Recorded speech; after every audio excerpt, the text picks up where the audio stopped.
This is Martin from Secrets, the channel for learning about trading and investing.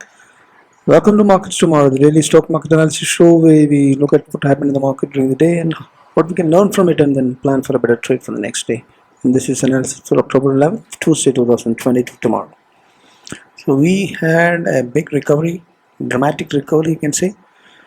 A V-shape, another weak shape volatile day went by and the Nifty further lost the moment. This was a big bull bear fight is what exactly happened. Let's get in the chart and see what's. So this is again the green candle, but that's after a gap down recovery, right? That's a wide range green candle is what you see. It's green because it managed to close above the previous from where it tried to open. It is a gap down basically. Same thing, Banknifty also. Right? Big recovery is what happened. There is a change in polarity possibilities there now that it's a support zone. Right? And Nifty also same thing. This is kind of a support zone you can say. Previously, it is resistance zone from where the breakout has happened here, around here, and so this could turn out to be CIP. So what are the numbers? What did we lose? We didn't lose much. Nifty lost only 74 points. That's 0.34, and 0.22 only 85 points. Banknifty lost even much lesser. So it's more of a flat day you can say, right? But it was after a big downfall. Intraday we see it was a gap down of more than 1.5% down, and a complete recovery and some more happened in both the dices. Right? Up to 2% of recovery happened, but then again another V, inverted V, half of that was given back. So very volatile day, but a gap down and a full recovery, V-shape volatile trading day was it was, right? Market is showing support from the downside definitely, but it's getting hit back by the resistance itself above.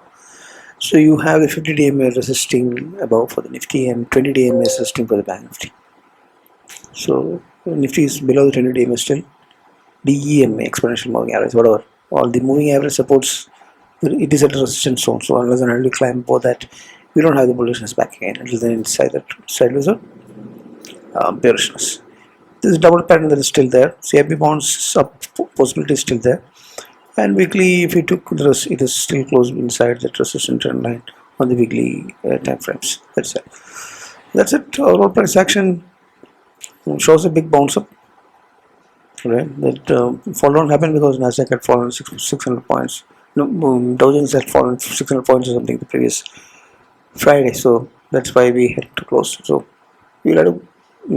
So our market reacted to that, but it's showing the resilience in the support. If you see it is a big bounce up of more than what it had given up. That happens. Big recovery, right? It ended up a flat close. That shows strength and resilience. The bulls' presence is still there. Big fighting back by the bulls is what you see there, but otherwise the market lost the momentum.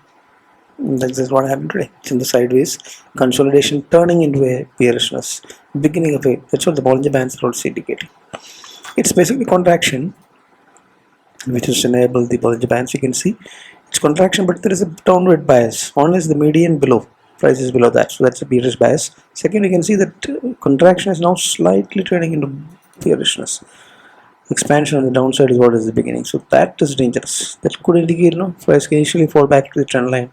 Way back to the downside this way. So that is it. That is something what Bollinger Bands. Again, levels 73.45 and 73.500 resistance on the upside. 16,650 there is support on the downside gap, and 16,750 above that number. There is another support. So that's the support resistance for the next day.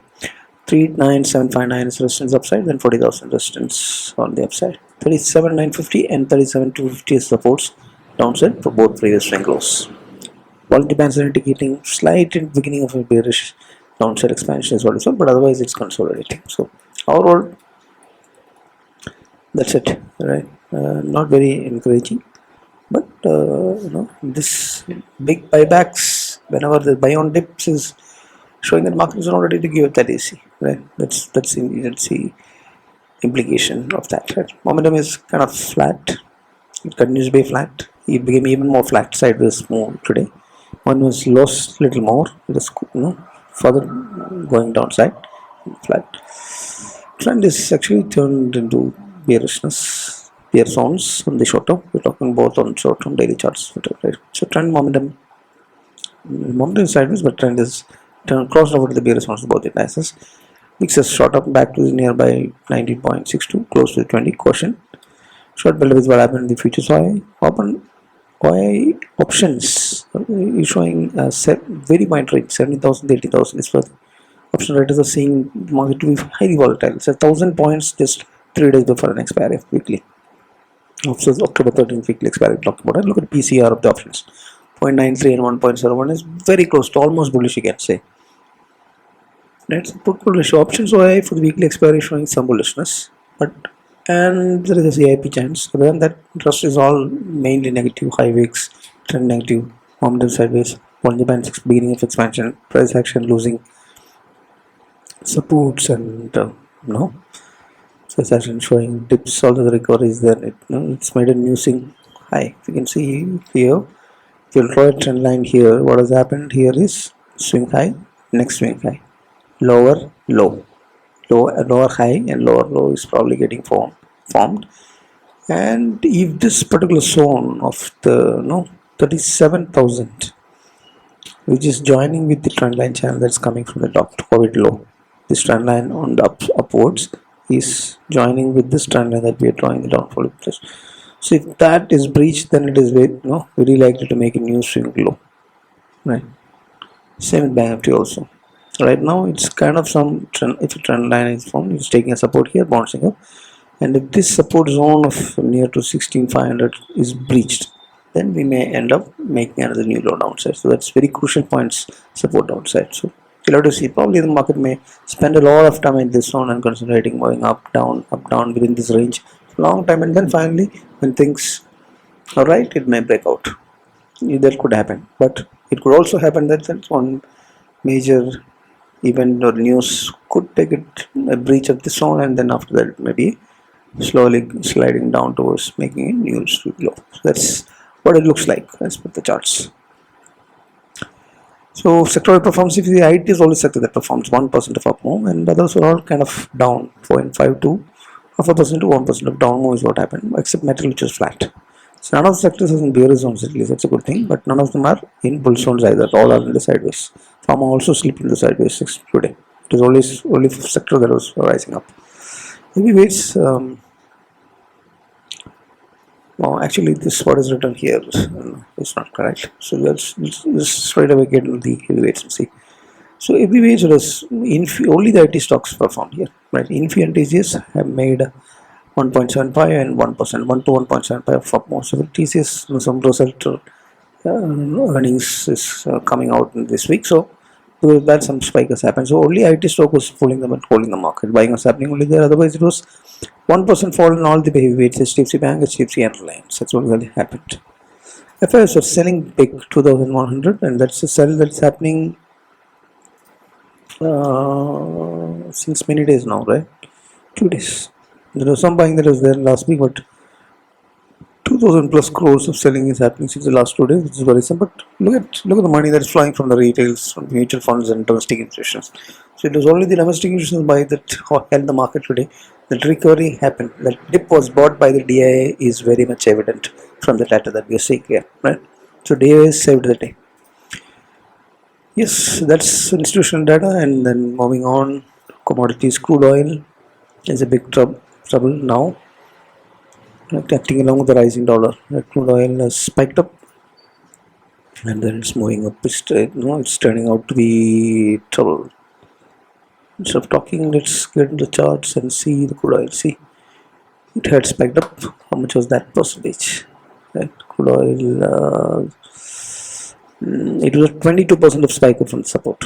Right, so that's trouble. We were at near to 75 kind of levels. We had fallen to that 76 level, which is very good, but unfortunately it is now going to the trend top and can hit 100 plus is what it looks like after the OPEC meeting that happened last week, right?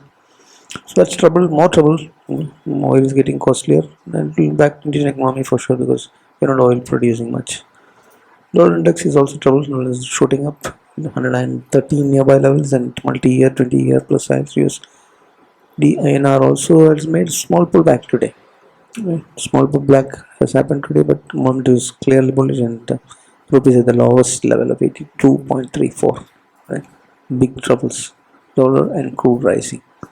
Gold was spiking up 3%, spiking up good, and but it fell back 3%. And then it could not climb into the bull zones, and it has once again hit the resistance and fallen back into the bull zones. Right? This is what is happening in the gold. Now it will try to consolidate this zone, but it managed to climb above the support zone from where it had slipped down further to the 1600 levels. It has climbed back. That has happened. Momentum is now sideways. Now we'll have to see whether it find some support here and then consolidates here, then try to take the next one and likewise. Right? But as of now, it is a downfalling trend in a larger time frame. It's a cup and handle formation that's happening in the weekly charts if you see. So that's called SGX is showing some flat green. We'll have to see that tomorrow. US India is also showing some flat green as of now. But what has happened in US India is majorly can be seen by looking at the Dow Jones. So there's a good bounce up. Good bounce up of 6% of up move happened, but looks like it has made a new swing low, swing high, and then trying to fall back to the channel bottom once again. So this zone where it had attempted to bounce is a very good support zone, and if that is breached, then we are trouble. One is just trying to hold on to the sideways zone where it was climbed back. Now, if it takes a support with RSI 640 here, it is a momentum range shift, and there is a divergence bullish also is there. So if there is a spike up move that happens from here, right? If the market consolidates here and spikes up, that will be a really good move that can happen. Right? A possibility. But instead, if the support level, the previous swing low is breached, then we have serious trouble down here. That's what US markets. Now, as we know, our markets cannot stay in isolation and then have decoupled and all that for long. If there is big falls, big crash that's happening, obviously our markets will fall down further. No doubt about that. Although buy on dips would happen, keep on happening, we won't fall that much as the other markets because of the strength in the economy and the retail confidence in the stock markets. But definitely markets are going to correct because we are not corrected that much. Although we corrected, we have come back and then we are not ready to crash. We are not able to correct deep just like all other markets are done. So that is always there.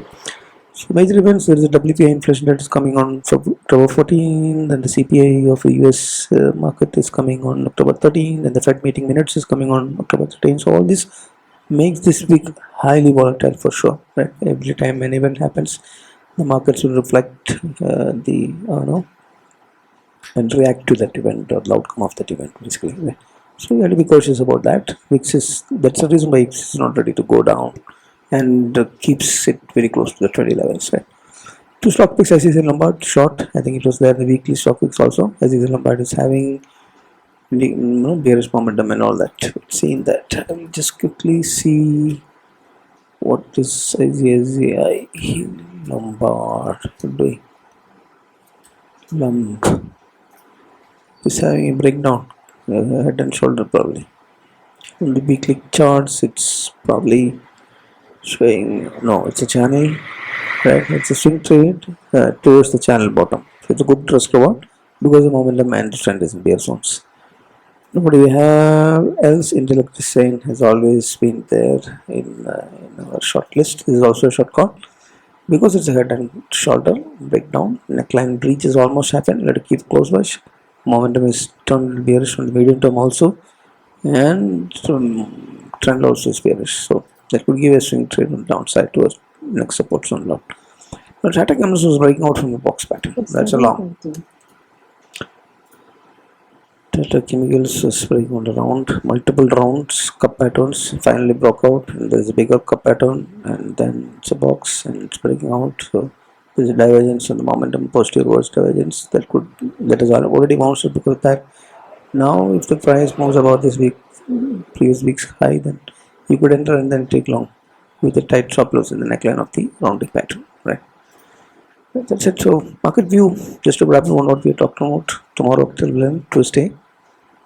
Markets today, what happens is the bulls are fighting back after it got beaten down, right? After it faced resistance, there is resistance above, and the fight is happening, and the fight is to avoid the consolidation to slowly turn into bearishness. Right? That's why the market is very volatile in intraday, and the gap down turns into a comeback and all that. Right? That exactly what is happening is the fight back with the bulls to maintain the momentum. But momentum is dipped today. Right? The trend has crossed over Bollinger Band expansion is happening slowly in the beginning of that, is seen in the charts only. Both the lies on the downside. Price is resisting at the below the moving average, is 50 on one place and then 20 on the other place. So all of this, except the PCR and the potential CIP, there is no good news for the bulls. So it's bearishness, and we have a bearish view for the next day. It's mild bearish, not big bearish. Now the US markets are the very crucial zone. Anytime we talked about that earlier. So rupees at the extremely high 82 plus level, shooting up further towards 85 grams. That's one, and crude is also shooting up along with the dollar. That's trouble, right? So VIX is at very close to 20, almost 20, you can say. So all they can do is, where is the supports that you see? 37 breach and 16650 breach is a trouble. 17k is support that initially can hold, but if that goes down to 16650 below, then it's going to go further to 15,500 and below levels. That's for sure. 37 is breach, it can go to 30,000 kind of thing. So before it makes a new signal. So keep a close watch at those levels. Right now it is a fight not to go below that support zone, which is what is happening. So that goes, then we just have to take. So now in the upside, 7,500 minimum has to be crossed before we can think of 18k. Once 18k, 18,100 is cleared, then we can think that the our downside move is over. Until then, we are either sideways or we are bearish. Right? That's what is happening. So since volatility is very high, and whenever it climbs above 20, stay out of options trading, definitely. And always hedge your positions and protect your quality long-term investments by using option strategies, by buying by different strategies like cash secure puts and cover puts and all this. That is explained in the playlist, and then you can have watch the videos on know about that if you know not aware of that, right? So that's my view. This mild bearishness is there for the next day also, as based on the charts and the different indicators that we discuss about. So if that helps you in some way to frame your market view for the next day, consider hitting the like button and share and subscribe if you're not subscribed. That please. Thank you. Oh, thanks for watching. Happy trading, happy learning. Bye bye.